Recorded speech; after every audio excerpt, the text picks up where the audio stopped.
In a parched countryside, Renard wanders wearily under a relentless sun. The landscape is barren, a testament to the drought's unforgiving grip. His deliberate movements betray a desperatus search for survival. The sun beats down, magnifying Renard's thirst. Drawn by an irresistible sweetness, Renard reaches a forgotten fence, its posts swallowed by thick ivy. He pushes past the tangled brambles, revealing an unexpected oasis, a lush vineyard hidden away from the desolate world. Rows of vibrant green vines stretch before him, heavy with ripe, untouched grapes. Renard's eyes widen, a mix of disbelief and longing washing over him as he beholds the abundant scene. At the edge of the hidden vineyard, Renard readies himself to jump for the sun-kissed grapes. Vespera descends, her obsidian eyes challenging Renard's intentions. Many eyes have gazed upon these grapes, little fox, but few have ever tasted them. What makes you think you are worthy? Renard remains unfazed, calculating his jump to seize the tempting prize. Renard tries to reach the grapes, leaping again and again with increasing desperation.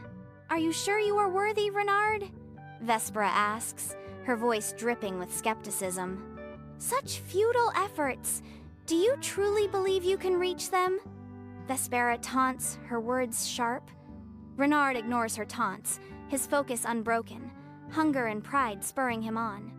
Under the sun's warm embrace, a lively group of woodland creatures gathers at the vineyard's edge, their eyes fixed on the juicy grapes above.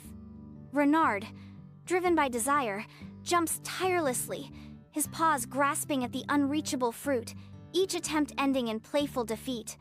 High above, Vespera watches Renard's antics, her amusement echoing through the sunlit vineyard. Collapsing from exhaustion, Renard seeks refuge under the vine. The taste of the grapes, sweet and satisfying. Haunted by distant echoes, Renard wonders, why do I desire them so intensely? A whisper from the past echoes in Renard's mind. Desire is a spark, son. It can guide you to greatness or burn you alive. The weight of his father's words settles heavily as the memory ends. Renard rises, brushing dust off his clothes as a new thought takes root. He surveys the vineyard, his gaze drawn to a solitary tree. Maybe jumping isn't the only path, Renard murmurs, a hint of hope in his voice. Renard circles the ancient oak, his gaze assessing the challenge it presents. With a surge of determination, Renard leaps, claws finding purchase on the rough bark. He hauls himself up, heart pounding, only to realize the distance is still too great. From her vantage point, Vespera watches as Renard moves along the tree branch, venturing closer to the vineyard. The branch strains under his weight as Renard continues his advance, undeterred by her words. Vespera calls out, questioning his dangerous pursuit. "Foxes don't climb trees. You risk much, Renard." "For what? A mouthful of grapes?" Renard edges closer to the grapes, the crumbling bark betraying his every step. A moment of peril as Renard slips, his legs flailing, threatening to undo his quest. With a surge of strength, Renard clutches a sturdy branch, halting his fall. "I didn't come this far to fall." Drenched vineyard, Renard strains for the elusive grapes. Legs trembling, tail whipping, he whispers. Closer still, preparing for a final pounce. Renard, driven by an insatiable desire, leaps for the grapes, his ambition reaching a fever pitch. The branch cracks under his weight, betraying his desperate grasp, and he plummets earthward. He lies motionless, the vineyard's dust swirling around him, a stark testament to his shattered ambition. Ignoring the pain, Renard rises slowly, blood trickling from his shoulder, his resolve unbroken as he whispers, "Not yet." At the edge of the woods, Thistle shuffles towards Renard, her twisted stick tapping softly on the damp earth.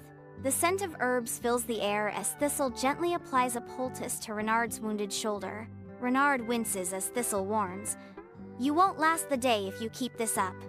Thistle's voice softens, urging, "You need food, not glory. Pride doesn't fill your belly."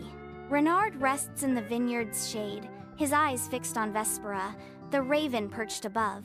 You mock me, but you've never hungered like this. Vesper replies, I mock folly, not hunger. But hunger can make fools of kings and beasts alike. What is it you truly want, Renard? Grapes or something more? In Renard's mind, a memory flickers. A younger Renard sits among his family under the moonlight. They feast on stolen hens and wild berries, their laughter echoing in the night, a tangible warmth filling the air. As dawn breaks over the vineyard, Renard stands among the trellises, his face firm. There must be another way, he murmurs. If I cannot reach the grapes from above, then I shall bring them down to me.